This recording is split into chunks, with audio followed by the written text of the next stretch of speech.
So, but I mean, at least some of the effects fell on your employer, the hospital you worked at. They were doing it. Now they couldn't do it. So what did they say to you? Well, by that point, I was still anonymous. So, the story was in the news for a couple days, and no one knew who I was. And about a month later, on the day of my graduation from surgical residency, one of the most important days of my life, just imagine how much you sacrifice when you're training to become a surgeon. All those important events you miss, those family events you'll never get back. So the day you graduate is a really big deal. So my family was in town. I was getting ready for the ceremony. And it was June 23rd, 2023, maybe around 11 a.m., 12. And we were getting ready for the ceremony later that night. And, all of a sudden I get an aggressive knock on the door. I shuffle over. I'm wearing some stupid T-shirt.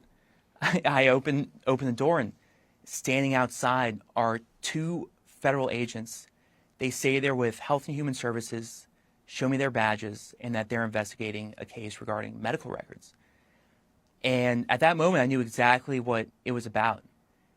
So, of course, you just kind of freak out in the moment, and you have no idea what to do. So, I invited them in because the doorway seemed a very awkward position.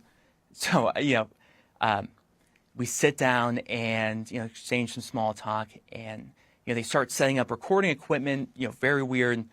But then my wife comes out. She had been getting ready, and she's a brilliant attorney. And right when she sits down, we look at each other, and, she pulls me aside to the bedroom, and, when it's just us two, we both say to each other, we're like, oh, this is a bad idea. We should not talk to these people. So Yes. we go back out, and we say, we'd only like to talk to you with an attorney present. So they say, okay. They start packing up their stuff to leave, but before they do, they hand me a piece of paper, and this was a target letter. It was a letter saying that I was I was a potential target in a criminal investigation, and it was signed by a assistant U.S. attorney in the Southern District of Texas with the United States Department of Justice. So a federal criminal investigation. So, a couple minutes after that door opened, the door was closed, and we knew that our lives would be permanently changed. And it was one of those moments where it's a crossroads where you think, what do we do? Do we just try to, plead something, just make it all go away? Because both of us were, we were starting new lives. Or, do we do the opposite? Do we fight? Because we knew exactly what it was. Like, they knew what day it was. They knew I was graduating. They knew my family was in town. They knew how much that day meant to me. But that was a reason they came, because they wanted to instill fear. They wanted to intimidate. But as they're coming to find out, they had chosen the wrong target, because that day we decided to fight.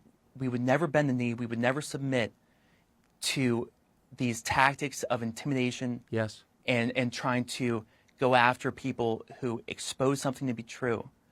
So, we had, opened a couple bottles of champagne, sat on our patio and, planned our war strategy. We went to the graduation later that night and celebrated with my family, my residents who I had worked with, and all the surgeons who had trained me. It's an amazing, first of all, thank you for your response. That's the right response. It's a rare response.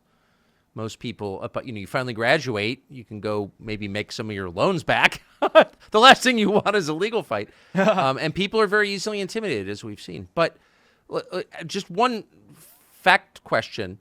How did they know that you were the person who had leaked this information? You said you hadn't gone public yet.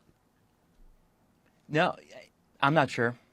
I don't know. So if I'm sure they've done their investigation. But you said that was June 23rd, I think you said? So like 5 weeks after. Yeah, and it's an important point, like, to have like a department like Health and Human Services, like a typically sclerotic, slow-moving organization, Sure. Yes. Mobilize all these resources, right? Assign these agents, do an investigation, assign a assistant U.S. attorney, right? Determine some legal basis, find out where I live, what day my graduation is, and then send people over to my apartment. Do you think? And the reason we know that's odd, right? Like it's unheard of for the HHS to do something like this, is because my wife is an assistant U.S. attorney in the Northern District of Texas, and to have something like this happen for something like this couldn't be anything other than a political attempt at intimidation. Do you suspect that the hospital turned your name over to the feds?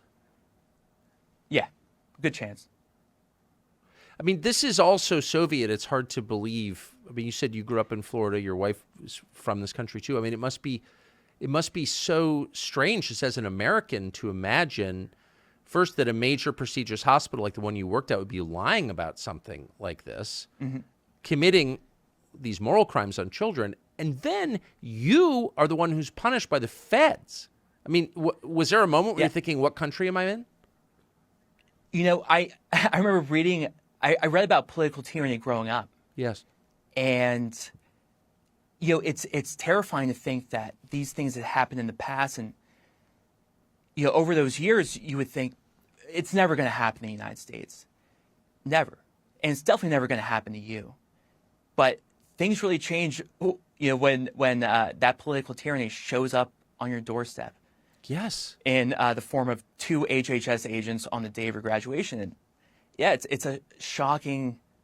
I mean, it's there's no words. It's surreal. It's unbelievable. But because of that, you know that you have to fight, because if we don't do it now, what future are we delivering our children into? And especially, I mean, it goes to show how crazy this whole situation is, because what we had exposed was voted to become illegal the very next day.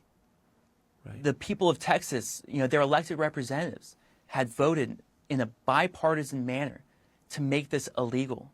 And the person who told the truth, the federal government, is going after the whistleblower. Yeah. Well, it tells you everything about how they actually feel about democracy. They're opposed. So where are you now? So, and I should have asked you this. What specifically are you being investigated for? Do you know? You know, your guess would be just as good as mine at this point. I mean, I really don't know. Yeah, what is this and costing the good thing is, you all to the evidence- defend yourself against a crime no one has explained to you?